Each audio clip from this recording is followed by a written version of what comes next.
Ya, pemirsa, Anda kembali bersama kami di Breaking News penentuan awal Ramadan, dan kita akan kembali membahas terkait dengan pemantauan hilal dan juga penentuan 1 Ramadan. Masih bergabung bersama kami di studio Kiai Haji Endang Mintarja dari Wakil Sekretaris Majelis Tarjih dan juga Tajid PP Muhammadiyah, dan nanti juga bergabung bersama kami melalui sambungan Zoom ada Kiai Haji Adib, Direktur Utama, maksud kami Direktur Urusan Agama Islam dan juga Pembinaan Syariah Kemenak, dan juga nanti bergabung juga Ustadz Zaki Mirza dari sambungan Zoom. Kita akan ke Pak Endang terlebih dahulu. Pak Endang, tadi kita sambung lagi.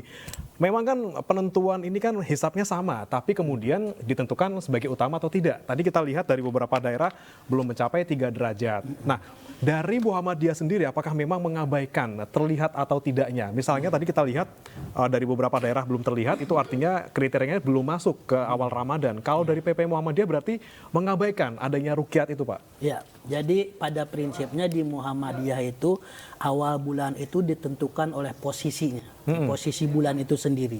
Jadi kalau dia sudah positif, istilahnya ya yang lebih familiar. Kalau sudah positif, ya berarti dia sudah lahir bulan baru. Jadi sudah melewati satu siklus sinode bulan. Nah itu sebenarnya sudah disepakati secara astronomi. Nah tetapi dalam fikih itu ada lagi satu syarat yang dikemukakan oleh sebagian para ulama bahwa harus ada keterlihatan. Nah keterlihatan inilah yang kemudian sekarang menjadi bahan diskusi kita. Apakah keterlihatan ya atau visibilitas itu masih menjadi standar untuk penentuan awal bulan baru atau tidak?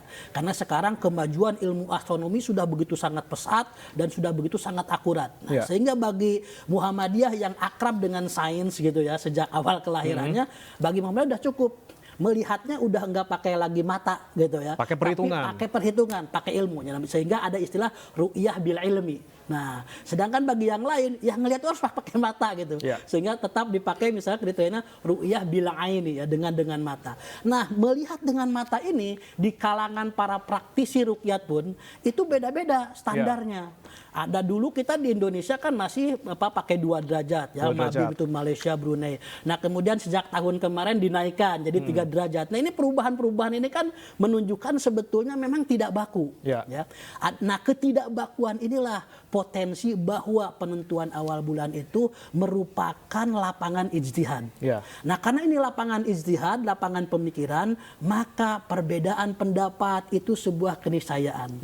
Dan di sini para ulama ya di kalangan umat Islam sudah sangat terbiasa, dan mereka juga sudah mempunyai kaidah dalam hal-hal yang sifatnya ijtihadiyah, pemikiran itu tidak bisa menganulir pemikiran yang lainnya. Sehingga yang ditempuh adalah apa? Saling menghormati, saling menghargai, bahkan tadi seperti Muhammadiyah saling mendoakan. Jadi tidak ada saling mencaci, memaki atau merendahkan, tidak ada. Tapi apakah artinya kemudian isbatnya ditiadakan, Pak? Karena kan ini mungkin memang saling menghormati, tapi kan mungkin perlu ada satu forum khusus yang kemudian menyatukan pikiran dari berbagai pihak. Kita akan coba ke Pak Adib. Pak Adib, ini kan memang ada usulan dari Muhammadiyah untuk menghapuskan sidang isbat karena memang sudah jelas gitu ya dari pantauan Muhammadiyah tanggalnya sekian. Dari Kemenak sendiri, Pak Adib, apakah sidang isbat ini sebegitu pentingnya untuk bisa menyatukan semua pendapat? Ya, baik. Terima kasih Inyus ya. Jadi mohon maaf saya juga sedang mempersiapkan sidang isbat. Jadi yang pertama bahwa sidang isbat itu merupakan bagian dari layanan dari pemerintah kepada umat Islam. Gitu. Jadi itu layanan kita kepada umat Islam.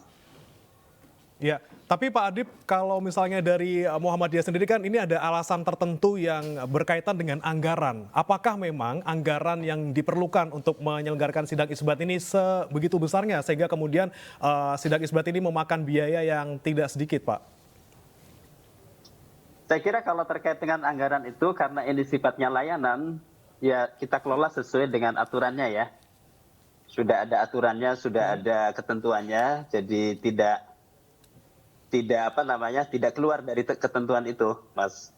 Ya, tapi kalau misalnya ini Pak, ada usulan misalnya kita oke lah, kemudian ada satu kesepahaman bahwa sidang isbat tidak perlu lagi kemudian dihapuskan. Apakah memungkinkan dan prosesnya berapa lama, Pak?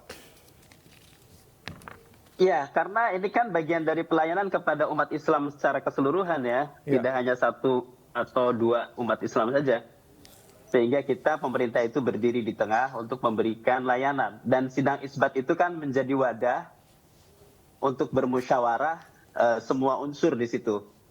Tidak hanya dari ormas Islam, dari karangan ahli juga ada hadir di sana untuk berempuk begitu ya. Dan itu menjadi ajang silaturahim saya kira. Untuk saling mempererat persaudaraan gitu. Iya. Oke, kita kembali ke Pak Endang. Ini kan bisa jadi ajang silaturahmi nih Pak, sekaligus menyatukan pikiran semua ormas, ada ahli di berbagai bidang, duta besar juga bahkan hadir untuk sama-sama menyaksikan. Apakah dari Muhammadiyah juga masih memandang ini nggak usah lah gitu, karena kan ngabisin anggaran seperti itu? Ya dalam konteks silaturahim ya, itu tentu saja sangat baik ya. Jadi Muhammadiyah pun dalam hal ini ya, sampai detik ini pun nanti sidang isbat insya Allah Muhammadiyah tetap akan hadir. Tetap hadir ya Pak ya? Tetap akan hadir karena kita mengutamakan ukhuwah ya. Tadi kan peniadaan sidang itu sekedar usulan. Ya. Ya, jadi itu sekedar usulan yang mungkin nanti di beberapa waktu yang akan datang bisa jadi bahan pertimbangan. Tapi silaturahim, ukhuwah, persatuan umat, persatuan bangsa tetap itu nomor satu ya. Oleh karena itu Muhammadiyah dalam hal ini tetap menghormati ya, segala perbedaan dan upaya pemerintah yang memberikan pelayanan buat umat Islam. Saya kira itu bagus ya, dan mungkin kedepannya ya akan lebih dipertimbangkan lagi soal efisiensi tadi ya. Ya mungkin kita nanti bisa lebih mengoptimalkan ya dana dari rakyat ini, dari negara ini untuk kemaslahatan yang lebih besar. Tapi soal silaturahim ya mendekatkan kita ukhuwah ya, persatuan itu tetap kita menjadi pedoman kita bersama. Baik, kita akan sapa kemudian ada Ustadz Zaki Mirza. Assalamualaikum Ustadz, sudah bergabung di Breaking News iNews TV. Ya, waalaikumsalam warahmatullahi wabarakatuh. Ya Ustadz, kita ini kan lihat kembali bahwa setiap tahun mungkin kita selalu menghadapi hal yang sama terus nih Ustadz ya. Ada perbedaan antara ormas-ormas dan juga pemerintah terkait dengan penentuan satu Ramadan. Ini bagaimana Ustadz Zaki untuk menyikapi perbedaan ini? Ya, assalamualaikum warahmatullahi wabarakatuh. Waalaikumsalam. Alhamdulillah, assalatu wassalamu ala rasulillah, amma ba'd. Yang kami muliakan para tuan guru, para ustadz, para kiai yang ada di tengah-tengah kita semua. Perbedaan dalam penentuan awal Ramadan atau awal Idul Fitri ini memang kerap sering terjadi di tengah-tengah kita. Dan tentunya ini tetap harus kita junjung tinggi sebagai nilai-nilai pendewasaan beragama di Indonesia. Karena bagaimanapun ini bagian dari konteks ukhuwah Islamiyah.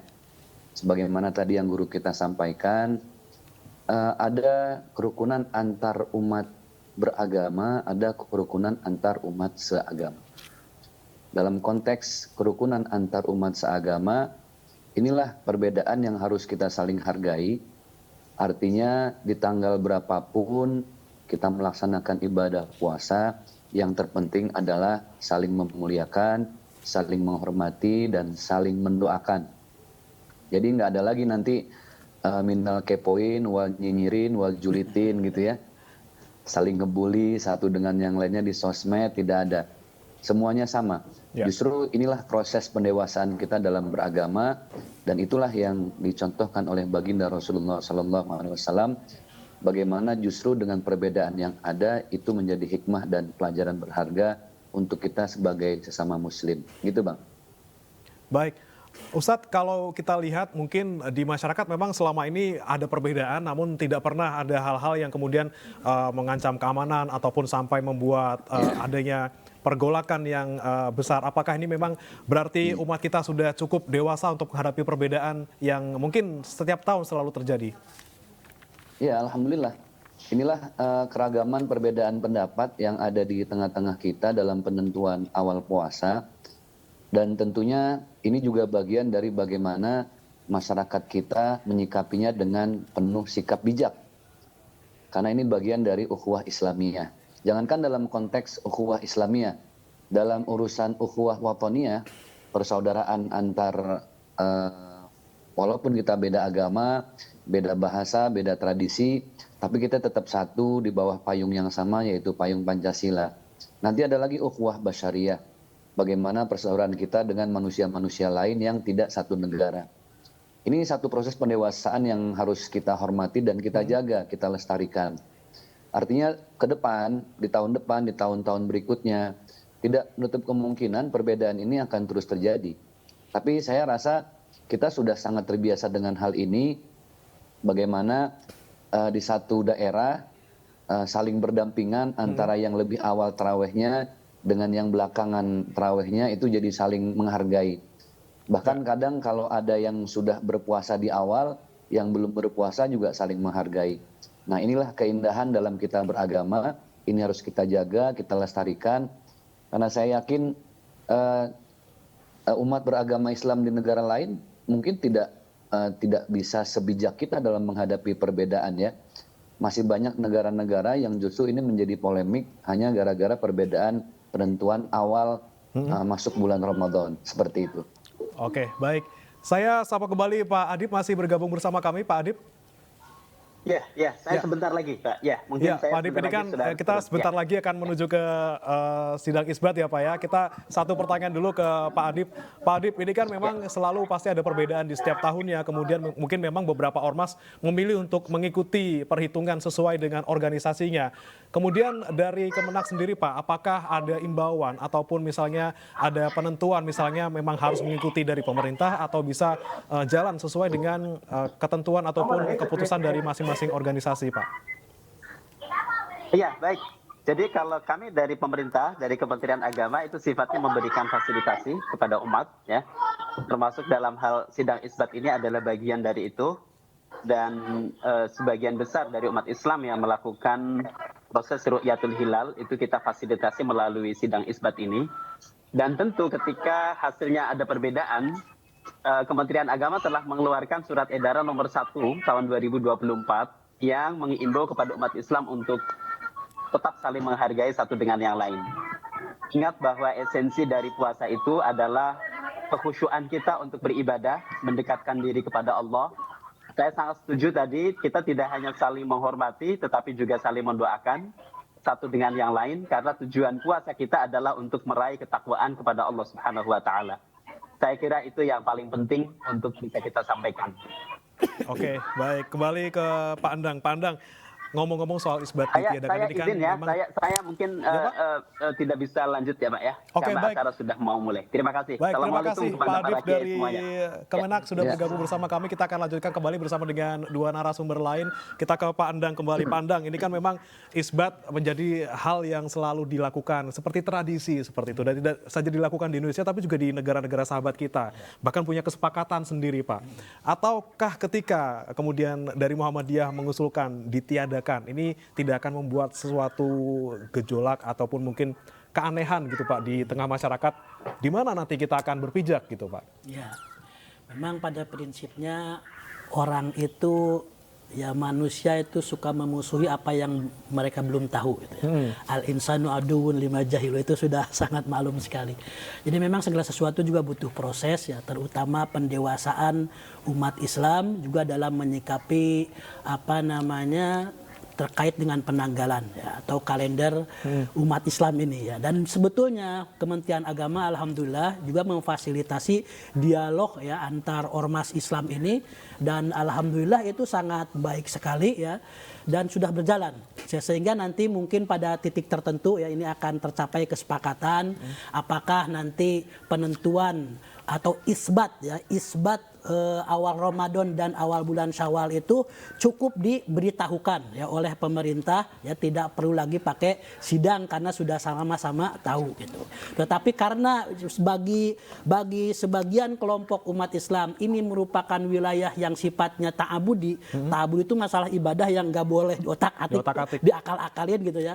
Ya itu dipersilahkan saja gitu. Tapi dalam hal ini Muhammadiyah sebagai salah satu bagian dari umat Islam dan bangsa ini tentu tidak akan lelah memberikan masukan-masukan yang positif ya, demi kemajuan bangsa, demi kemajuan umat ya. Apapun kita harus lakukan, dan tentu saja itu dalam bingkai ukhuwah Islamiyah, bingkai persaudaraan umat Islam, dan bingkai negara kesatuan Republik Indonesia. Apapun perbedaannya, tujuannya tetap kita ibadah bersama-sama, betul, kita raih manfaat Ramadan ya Pak ya. Betul. Dan nanti kita akan bahas juga bersama Ustadz Zaki Mirza, dan tapi terima kasih Pak Endang. Sama-sama. Sementara ini terima kasih sudah bergabung bersama kami di Sama-sama. iNews. Nanti akan lanjut lagi pemirsa dialognya bersama dengan Ustadz Zaki Mirza, namun bersama rekan saya Syafaati Suryo. Tetaplah bersama kami di Breaking News awal Ramadan 1445 Hijriah.